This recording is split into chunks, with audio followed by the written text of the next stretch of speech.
भुट्टे वाला। एक गांव में 3 सबसे अच्छे दोस्त भूषण, रवि और संतोष रहते थे। इन तीनों दोस्तों ने मिलकर मकई की फसल की कटाई शुरू की। उनकी पत्नियां नाश्ते के डिब्बे के साथ रोज खेत आती थीं और अपने पतियों को खाना खिलाती थीं। तीनों किसान एक दूसरे के बहुत करीब थे, यहाँ तक कि उनकी पत्नियां भी एक दूसरे के बहुत करीब थीं।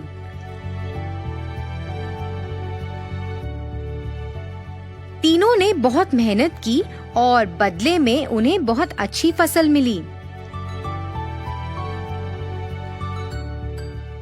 इसके साथ वे गांव के बाजार में मकई बेचने लगे।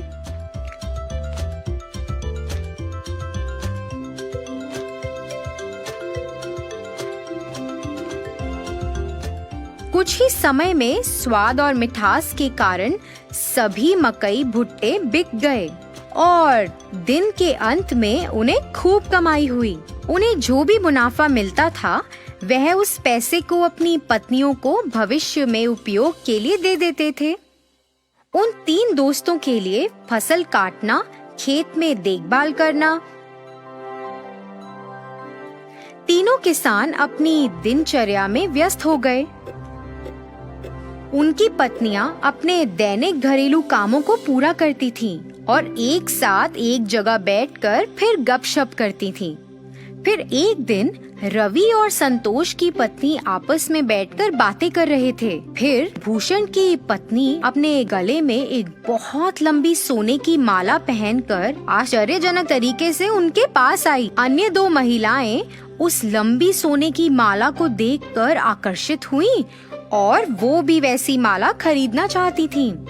यह जानने के बाद कि भूषण की पत्नी ने अपने पति की बचत से सोने की लंबी चेन खरीदी है, उन्होंने भी अपने पतियों की बचत से सोना और साड़ी खरीदे और फिर उन्होंने ऐसा करना शुरू कर दिया।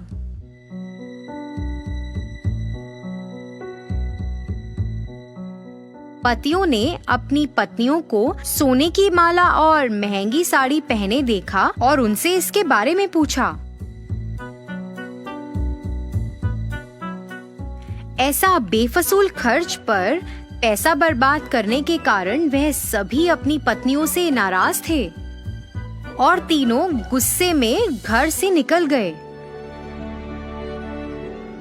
और सीधे खेत में आ गए। तीनों ने इस पर चर्चा की। वह उन्हें सबक सिखाना चाहते थे। उन्हें ऐसा लगा कि अगर वह अब सही निर्णय नहीं लेंगे तो भविष्य में नुकसान उठाना पड़ सकता है। इसलिए वे एक विचार लेकर आए जो इस मामले में उनकी मदद कर सकता था।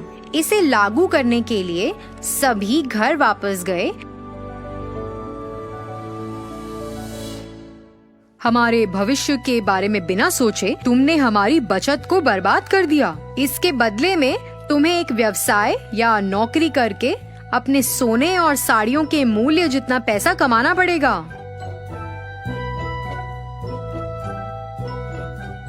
तुम तीनों आपस में फैसला करो कि इतनी बड़ी रकम कैसे कमाओगे और हमें अपना अंतिम फैसला सुनाओ।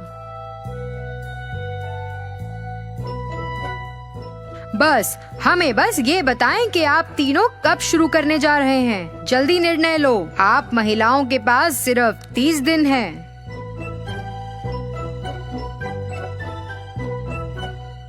तीनों अपनी पत्नियों को समझाकर घर से निकले। उसके बाद तीनों पत्नियां अपने सामान्य स्थान पर मिली। 30 दिनों में इतनी बड़ी कमाई कैसे संभव है? इतनी बड़ी रकम कमाने के लिए हमें ऐसा व्यवसाय शुरू करना होगा जो इस गांव में अभी तक नहीं है। यह क्या व्यवसाय हो सकता है?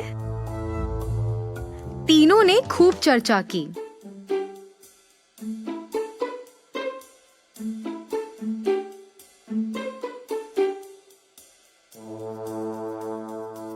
अरे मेरे पास विचार है। हमारे पति से सभी भुट्टे खरीदते हैं। हम 3 प्रकार के भुट्टे बेच सकते हैं। एक कच्चे, फिर एक तले हुए और एक वो जिस पर नींबू, नमक और काली मिर्च का लेप हो। अन्य 2 महिलाएं भी भूषण की पत्नी से सहमत थी। वे तीनों अपने पतियों के पास गईं और अपने विचार के बारे में बताया। उनकी बात सुनकर तीनों किसानों ने सहमति जताई। उस दिन से उन तीनों ने बहुत मेहनत करना शुरू कर दिया, जैसा कि उन्होंने अपने पतियों से वादा किया था। उन्होंने अपनी दुकान के ठीक सामने एक बोर्ड लगाया जिस पर लिखा था कच्चा भुट्टा 15 रुपए, तला हुआ भुट्टा 20 रुपए और तला हुआ भुट्टा नमक, नींबू और काली मिर्च के साथ 25 रुपए। एक महिला ने भुट्टे का छिलका उतारा, दूसरी ने भुट्टे को भूना और तीसरी ने भुट्टे पर नींबू, नमक और काली मिर्च का लेप लगाया। बाद में उन्होंने उसे बेचकर पैसे कमाए। हालांकि ये महंगा था, पर फिर भी लोगों ने उसे खरीदना शुरू किया। 2 दिनों में ही काफी लोग भुट्टे लेने के लिए आए। उस मीठे रसीले भुट्टे के लिए लोग लंबी कतार में खड़े होकर इंतजार कर रहे थे। दिन के अंत में उन्होंने भुट्टे बेचकर 6,000 रुपए कमाए। इसी तरह से यह 30 दिनों तक जारी रहा और उन्होंने लगभग 1,80,000 रुपए कमाए। 31वें दिन वे तीनों अपने व्यवसाय से कमाए हुए पैसे लेकर अपने पतियों के पास गईं। पैसे वापस देने के बाद उन्होंने अपने पतियों से वादा किया कि वह अपने व्यवसाय को जारी रखेंगी और कड़ी मेहनत करेंगी। इसी तरह तीनों महिलाओं को पैसों और मेहनत का मूल्य पता चला। उन्हें अपनी गलती का एहसास हुआ। उन्होंने पहले की गई गलती को कभी नहीं दोहराया। उन्होंने अपने पतियों के काम में हाथ भी बटाया। बहुत सारी कमाई के साथ वे नाम और प्रसिद्धि के साथ खुशी से रहते थे।